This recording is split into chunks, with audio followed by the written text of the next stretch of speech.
বীরভূমে তৃণমূলে গোষ্ঠীদ্বন্দ্ব, কোনো গ্রুপবাজি বরদাস্ত করব না, সুতো ছেড়ে রেখেছি, যেদিন গোটাবো সেদিন বুঝবে আমি কি জিনিস। আমি পঞ্চায়েতে পার্সেন্টেজ খেতে আসেনি। নানুরের তৃণমূলে অফিসে বসে দলের বিরুদ্ধে গোষ্ঠীকে বার্তা কাজল শেখের।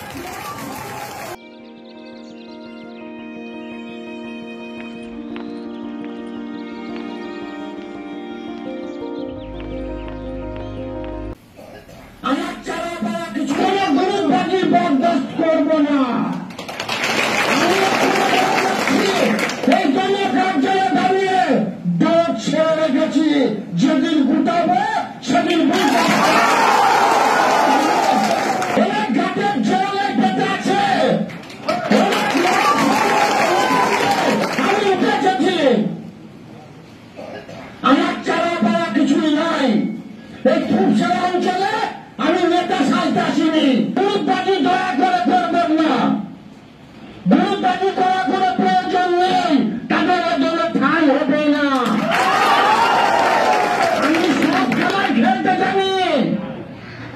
আমি দাবা খেলা খেলতে জানি, হাডুডু খেলতে জানি। খেলা হবে গান শুনিয়ে, লাভ হবে না বন্ধু। আমি পঞ্চায়েতে পার্সেন্টেজ খেতে আসিনি, আমি নদীর বাড়িতে পৌঁছিত আসিনি। লোকের জায়গা জোর করে দখল করতে আসিনি, আমি যদি দেখা পথে চলে সোজা পথে আমরা রাস্তা আমাদের জানা আছে।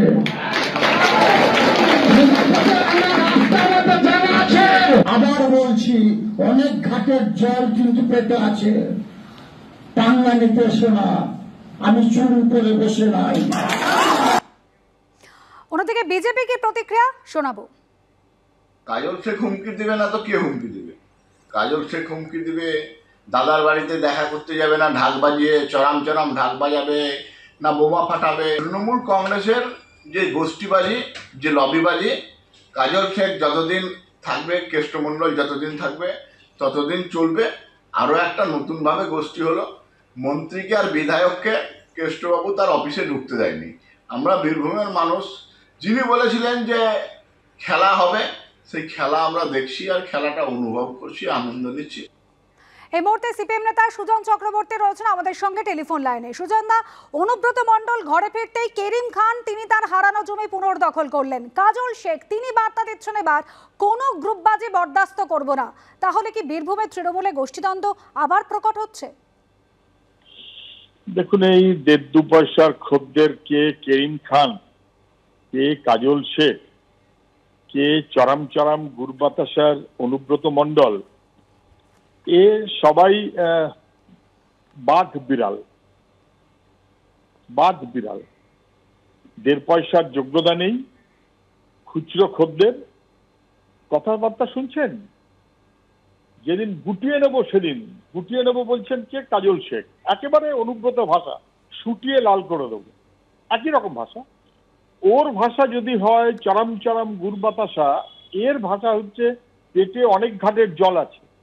একেবারে ক্রিমিনালদের ভাষা এবং ভঙ্গিতে তৃণমূল দলটা পরিচালিত হচ্ছে, এবং সেটাই তৃণমূলের যোগ্য জায়গা। কারণ মুখ্যমন্ত্রী তো বলেন খেলা হবে, ভাঙা পায়ে খেলা হচ্ছে। তাহলে খেলা, রাজনীতিকে খেলার জায়গায় নিয়ে আসা, ভাঙা পায়ে খেলা, তার মতন ব্যবস্থা করা, এবং তারপর ভাঙা পাটাকে সারাবার জন্য সন্দীপ ঘোষকে ব্যবহার করা। তারপর সন্দীপ ঘোষ মানে এখন জেলে, কার্যত অপরাধের সমস্ত ধরা পড়ে যাচ্ছে।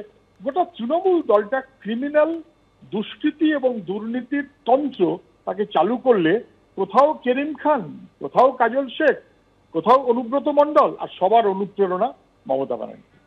ধন্যবাদ সুজন দা।